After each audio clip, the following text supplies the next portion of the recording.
भंडाऱ्यातील प्रचार सभेमध्ये राष्ट्रवादी काँग्रेसचे नेते प्रफुल्ल पटेल यांनी बंडखोरांवर निशाणा साधलाय। आपण कुणाला भीतो का?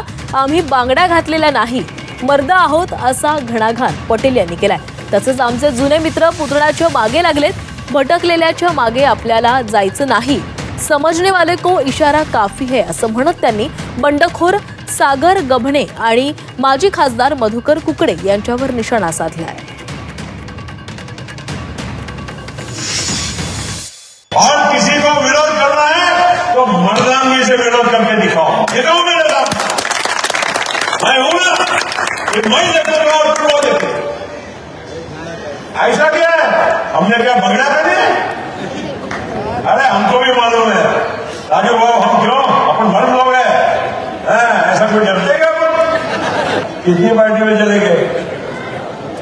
ऐसा ही है, काय छोड़वा छोड़ा सगळं काय नहीं। काही आमच्याकडचे वो बोलते ना, घर के बच्चे भी कोई भटक गए हैं, उनके पीछे जाने की जरूरत नहीं है। वो भटका हुआ कल वापस भी आएगा, मगर भटके हुए के पीछे आपको नहीं भटकना है। समझ गए? समझने वाले को इशारा